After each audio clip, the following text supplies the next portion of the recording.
Hello all my dear friends, my name is Ash Rathore and you are watching the Natural Physics YouTube channel. So, आज की इस video में हम लाए हैं lecture number 4 of reflection of light.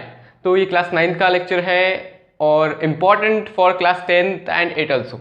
देखो, तो इस वीडियो में हम बात करने जा रहे हैं ray diagram for the concave mirror. Okay, so हमने जनरली 3 लेक्चर निकाले थे, लेक्चर नंबर 1, 2, 3, और इसके अंदर हम पढ़ चुके हैं what is concave, convex, plane mirror and spherical mirrors. Okay, so this video is totally based for the concave mirror. तो इसके अंदर हम रे डायग्राम पढ़ेंगे, ठीक है। सो बिना किसी वेस्ट के टाइम पास के स्टार्ट करेंगे आज का ये वीडियो। सो फ्रेंड्स, देखो, कॉनकेव मिरर आपको पता है, फिर से एक बार बता दूं, कॉनकेव मिरर एक ऐसा मिरर होता है, स्फेरिकल मिरर के अंदर टाइप आता है ये, और इसका जो इनर सरफेस है, इनर पार्ट, तो वो पॉलिश्ड सरफेस होता है जिसकी वजह से वो लाइट रिफ्लेक्टिंग कर सकता है, इसलिए हम उसको मिरर बुलाते हैं। नाउ अभी इसके अंदर रिफ्लेक्शन कैसे होते हैं, जैसे कि हमने पढ़ा था प्लेन मिरर के अंदर। तो अगर हमारे पास है एक प्लेन मिरर, तो अगर कोई लाइट रे आ रही है ऐसे, ठीक है, तो ये क्या एक हमारे पास कुछ लॉ थे, angle of incidence is equal to the angle of reflection and the incident ray, reflected ray and normal lies on same plane. तो ऐसे लॉ की वजह से वो रिफ्लेक्ट होती है। तो यहाँ पर इंसिडेंस रे का एंगल लगता है, यहाँ पर ये इंसिडेंट रे है, तो यहाँ पर angle of incidence that is equal to the angle of reflection, angle of incidence is equal to the angle of reflection. So plane mirror में रिफ्लेक्ट किस वजह से होती है, एक सेकेंड, जस्ट अ मिनट। तो प्लेन मिरर के अंदर रिफ्लेक्शन होता है by angle of incidence is equal to the angle of reflection, ये लॉ चलता है वहां पर। तो यहां पर अगर हम बात करें कि जो हमारा कॉनकेव मिरर है, लेट इट में बी, ये हमारा एक, थोड़ा डायग्राम अगर गलत बन गया तो उसके लिए सॉरी, हाँ, क्योंकि मुझे बराबर डायग्राम बनाते नहीं है। सो लेट, ये हमारा एक कॉनकेव मिरर है जिसका बाहर का हिस्सा, सॉरी, अंदर का हिस्सा पॉलिश्ड है और बाहर का हिस्सा रफ सरफेस है। ओके, नाउ ये हमने लेक्चर नंबर 3 में प्रिंसिपल एक्सिस, फोकस, फिर centre of curvature, radius of curvature, ये सब हम पढ़ चुके हैं, हाँ, ठीक है। अगर वो नहीं देखा तो वो ज़्यादा इंपॉर्टेंट है। इस वीडियो को देखने से पहले आप लेक्चर नंबर 3 देखो, क्योंकि उसके अंदर पूरी डिटेल कॉन्सेप्ट पढ़ा है हमने लेंसेज के ऊपर। ओके, सो ये यहाँ पर एक प्रिंसिपल एक्सिस रहती है। ओके, नाउ इस एक्सिस को हमने नाम दे दिया axis A B, axis A B. Okay, तो बेसिकली हमने क्या अज्यूम किया कि एक रे आ रही है ऐसे कहीं कहीं से, मतलब ऊपर उस साइड से एक रे आ रही है, तो इसके अंदर ये रिफ्लेक्शन कैसा होगा। तो देखो, तो एक बार हमेशा नोटिस करो एक बात, अगर ray parallel to principal axis नहीं है, अगर कोई लाइट रे, incident ray parallel to principal axis नहीं है, इंसिडेंस रे की बात करना, तो वो रिफ्लेक्ट कैसे होगी, वो angle of incidence is equal to the angle of reflection. तो यहां पर वो प्लेन मिरर जैसा एक्ट करेगा। ये जो हमारा कॉनकेव मिरर है, तो वो एक्ट करेगा प्लेन मिरर जैसा। देखो, ये जो हमारी इंसिडेंट रे है वो पैरेलल टू प्रिंसिपल एक्सिस नहीं है, इसीलिए इसका जो रिफ्लेक्शन होगा वो एक्ट करेगा एक प्लेन मिरर जैसा।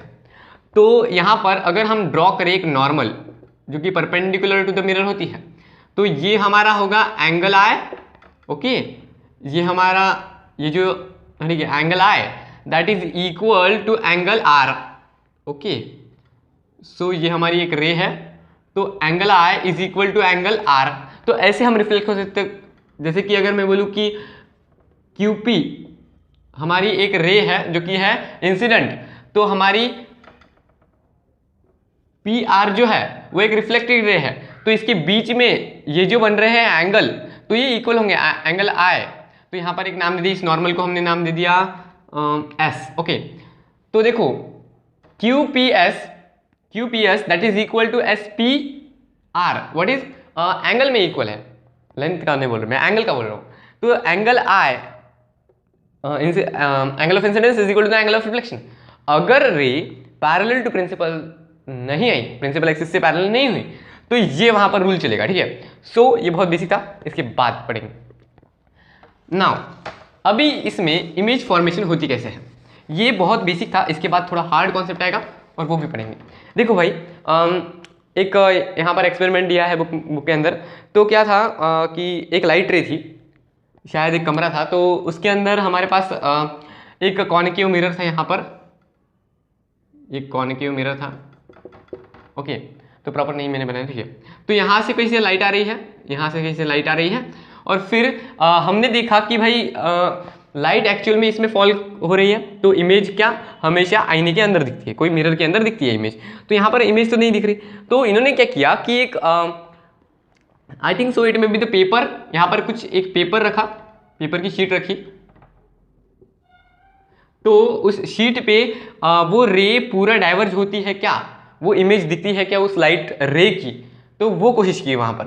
तो यहाँ पर नहीं दिखी, फिर उन्होंने थोड़ा आगे खिसकाई वो पेपर पीछे, तो एक ऐसा पॉइंट था जहाँ पर उनको वो इमेज दिखी।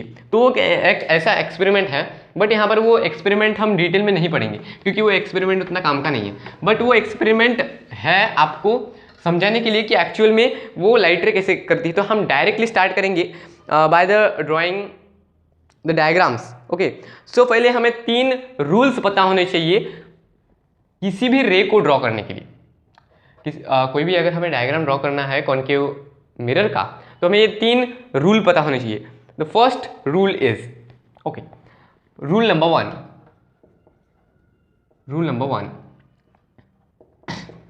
if the incident ray is parallel to principal axis,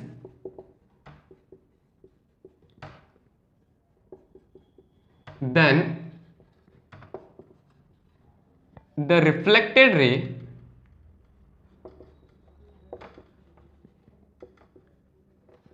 passes through the focus। I hope आपको फोकस तो पता होगा क्योंकि हमने लेक्चर नंबर 3 के अंदर डिस्कस किया है, ठीक है। रूल नंबर 2 इसको पढ़ दो, ठीक है। देखो यहां पर क्या बताया है कि if the incident ray is parallel to principal axis, if the incident ray is parallel to principal axis then it passes through focus. देखो हमारे पास एक कॉन्केव मिरर है, तो इसके अंदर ये है हमारी प्रिंसिपल एक्सिस, ये है हमारा पोल, ये है हमारा फोकस, और ये है हमारा सेंटर ऑफ कर्वेचर, ओके। अगर मैंने बोला कि the incident ray is parallel to principal axis, principal axis के पैरेलल आ रही है इंसिडेंट रे, ओके, ये एक रे है पैरेलल आ रही है प्रिंसिपल एक्सिस के, तो ये reflected ray passes through the focus. ये एक इंसिडेंट रे है, यहां से क्या होगी रिफ्लेक्ट, तो reflected ray passes through the focus. ये कहता है हमारा first rule, okay. Now second rule क्या है, the converse of first rule. तो rule number 2, if the incident ray is passing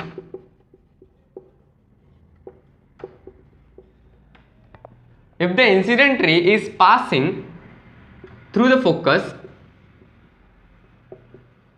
then the reflected ray will be parallel to principal axis। अभी का ही वो डायग्राम ले लो। तो जो हमारी एक मिनट फिर से डायग्राम बनाना पड़ेगा। तो ये हमारा एक कॉनकेव मिरर है, तो इसमें ये यहाँ पर फोकस है और ये हमारा सेंटर ऑफ कर्वेचर। अगर एक incident ray passes through the focus, ये इनवर्स है, इसका कॉन्वर्स है। If incident ray passes through the focus, okay, ये हमारी एक इंसिडेंट रे जो फोकस से जा रही है, तो then the reflected ray will be parallel to principal axis. जो रिफ्लेक्टेड रे होगी वो होगी पैरेलल टू प्रिंसिपल एक्सिस। ये है हमारा second rule, it is the converse of first rule. तो फर्स्ट रूल अगर आपने याद कर लिया है तो सेकंड रूल इजीली याद हो जाएगा, ओके। नाउ थर्ड रूल जो कि बहुत इंपॉर्टेंट है, rule number 3 sorry, if the incident ray passing through the center of curvature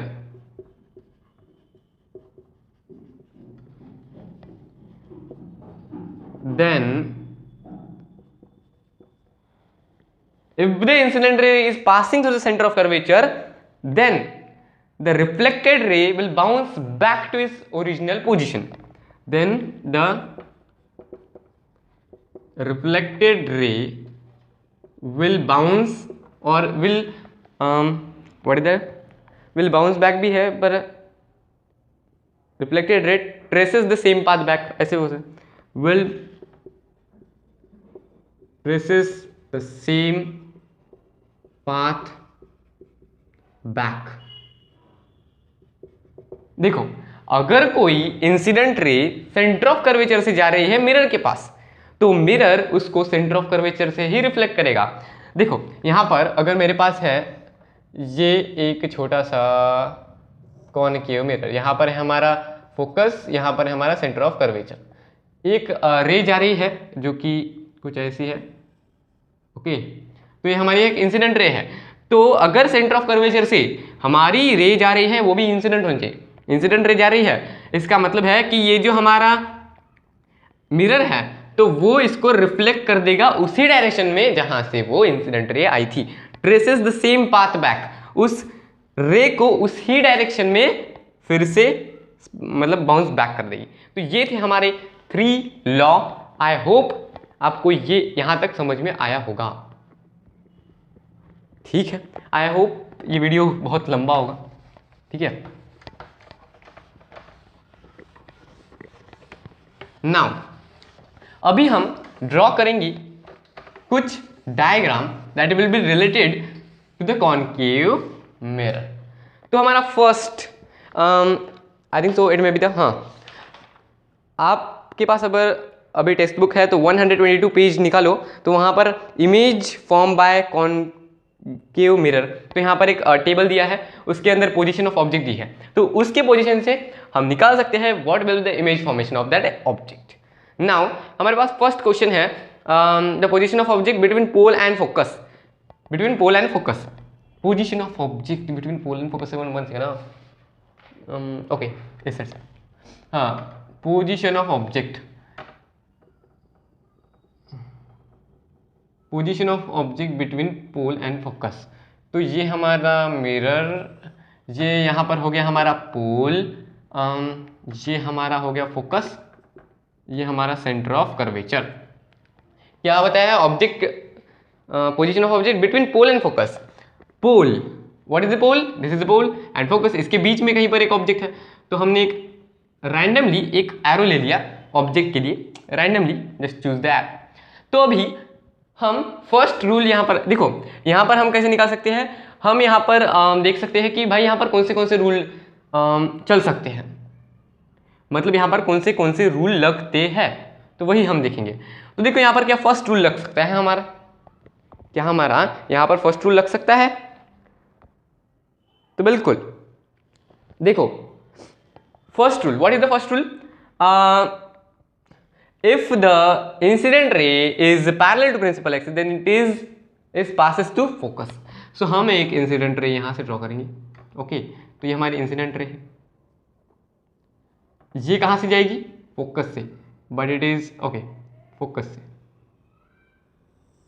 यहाँ से हमारी एक इंसिडेंट रे जा रही है. अभी दूसरा तो हम कर सकते हैं कि एक रे, फिर हमारा यहाँ पर और एक लॉ लग सकता है कि देखो अगर हमने यहाँ से एक रे निकाली, ऐसी, थोड़ा दूर हो गया और लेट इट बी, ऐसी अगर हमने एक रे निकाली यहाँ से हमने एक ऐसी रे निकाली, तो यहाँ पर ये थर्ड लॉ लगेगा और यहाँ से ही रिफ्लेक्टेड रे बाउंस बैक हो जाएगी. ये जो इंसिडेंट रे है हमने सेंटर ऑफ कर्वेचर से निकाली, फिर यहाँ से ये मिरर इसको बाउंस बैक कर देगा, तो ये इसी डायरेक्शन से बाहर जाएंगे। तो हमें इमेज कहाँ पर मिलेगी? हमें इमेज मिलेगी जहाँ पर जहां पर ये दोनों रे एक दूसरे को मीट करते हैं। तो भाई देखो, ये ऐसे तो इन्फिनिटी पर जाएंगे, बट अगर हम कहीं इन्फिनिटी पर जाकर देखें तो ये इमेज हमें कुछ ऐसे इस मिरर के अंदर यहां पर इंटरसेक्ट होती हुई दिखेंगी, और जहां पर इंटरसेक्ट हो रही है वहां पर ही हमारी एक इमेज फॉर्म हुई। ठीक है, तो हमारी इमेज यहाँ पर फॉर्म होगी। आई होप सो आपको इतना समझ में। फिर से एक बात सुनिए, हमारी जो इमेज थी वो बिटवीन एफ एंड पी थी। ओके, यहाँ पर फिर हमने फर्स्ट लॉ यूज किया, यहाँ पर सेकंड लॉ यूज नहीं होगा क्योंकि यहाँ से फोकस से निकाले पड़ते, तो वो नहीं होगा।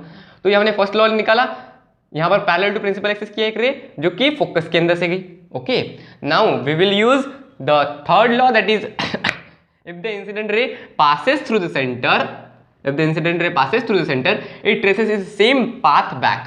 तो ये यहाँ पर से ही वापस आएगी। बट हम अगर देखें इस डायरेक्शन से तो हमें ये दोनों जो रे है वो कहीं तो एक जगह पर कन्वर्ज हो तो दिखेगी, और जहाँ पर ये दोनों रे इंटरसेक्ट कर रही है तो वहाँ पर हमारा ऑब्जेक्ट बनेगा। तो मैंने आपको बताया था कि देखो, अगर हमें बताना है कि what is will the position of object and nature of object, तो देखो इसका जो नेचर होगा वो है इरेक्ट, खड़ी है, इरेक्ट है।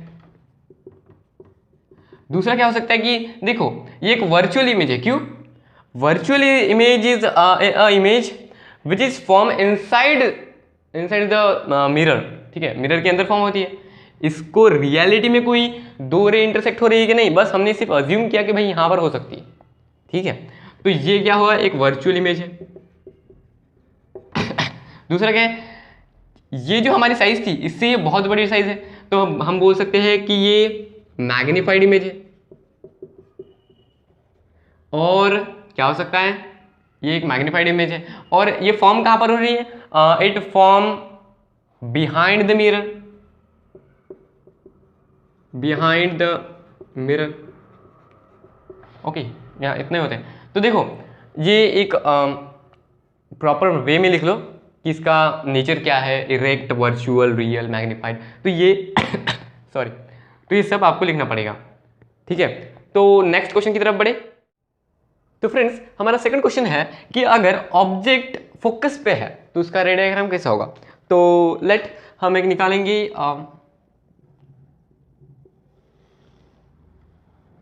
ये है हमारी ये है हमारा कॉन्केव मिरर। ओके, तो थोड़ा अलग बन गया है, कुछ नहीं होता। ये है हमारे प्रिंसिपल एक्सिस, ये है हमारा पोल, ये है हमारा फोकस। थोड़ा दूर करेंगे क्योंकि आपको समझ में आना चाहिए। ठीक है, तो ये यहाँ पर हमारा है फोकस, हमारे यहाँ पर है सेंटर ऑफ कर्वेचर। ओके, ठीक है।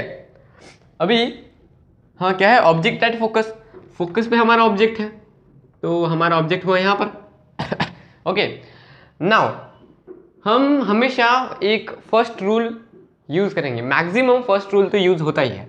तो फर्स्ट रूल क्या है, the incident ray will be parallel to principal axis, will passes through the focus.